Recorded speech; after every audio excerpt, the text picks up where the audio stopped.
A few weeks ago, we had talked and mentioned the Ville.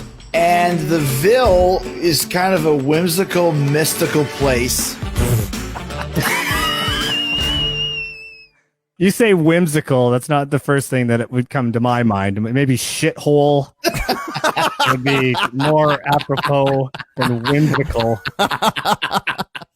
So the Village Inn was, like Jeff said, it was a bowling alley and an arcade and a strip club. And a hotel, motel, and a vendor.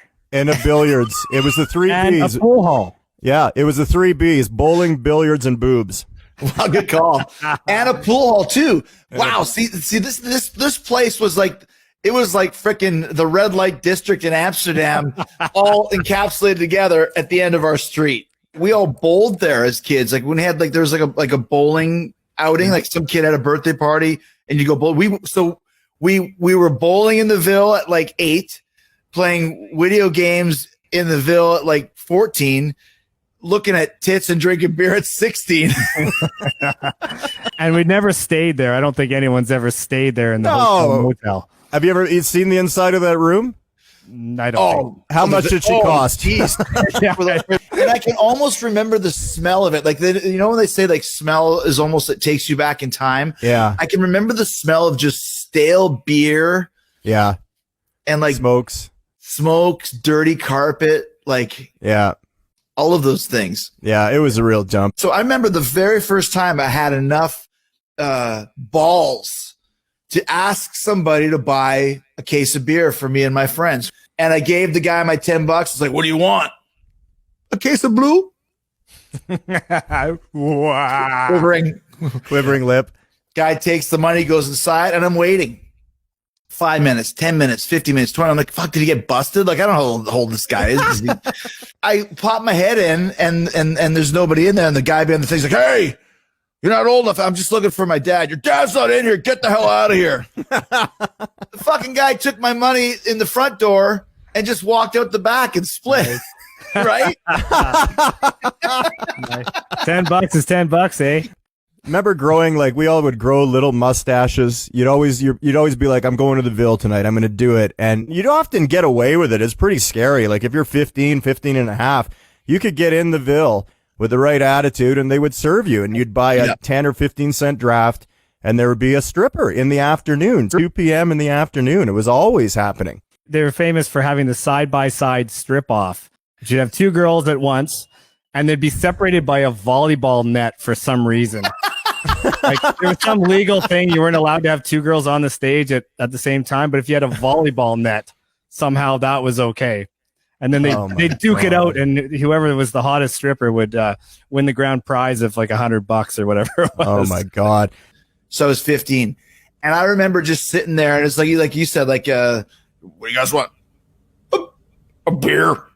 And I remember just like looking at this stripper and I was looking at her right in the eyes the whole time. Like I was like, this is how you, and I remember she went like creepy. Like after 5 minutes of me just looking at her eyes.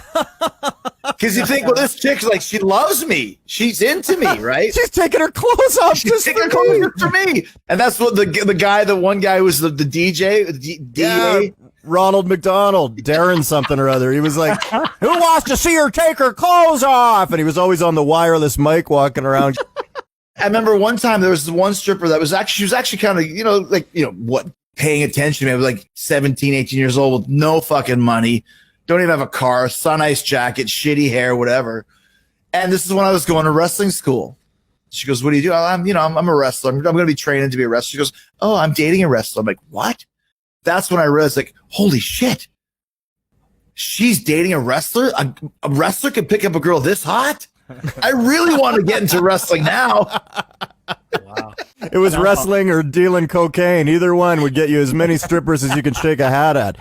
I had my first fight at the Ville, and it was with Roy Apperly. And he was like older than us because he, was stupid and failed a couple grades.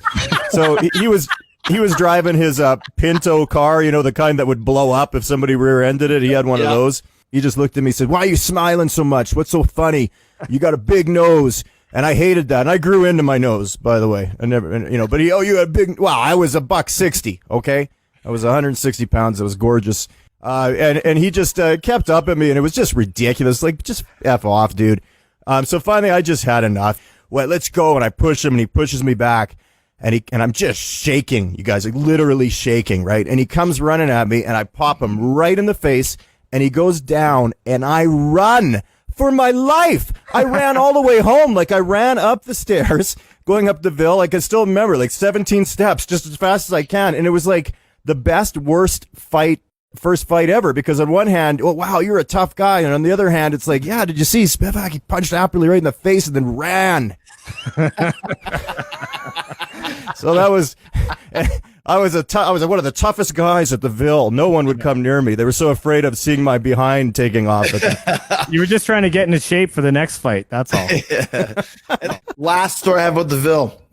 I go to Calgary to find my fame and fortune in wrestling. I come back my first tour of Winnipeg. I'm driving home, and I see at Georgie's, which is across the street from the Ville, on Tuesday night wrestling. I'm like, oh my God, someone's wrestling in there? What a bunch of losers that must be. And then I realized, wait, I have a match on Tuesday night. Where is it?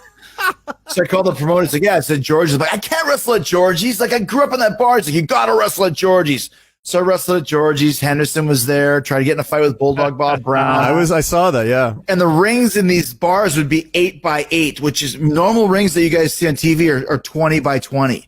Yeah. So 8x8, you could never get pinned because you can grab the rope wherever you are.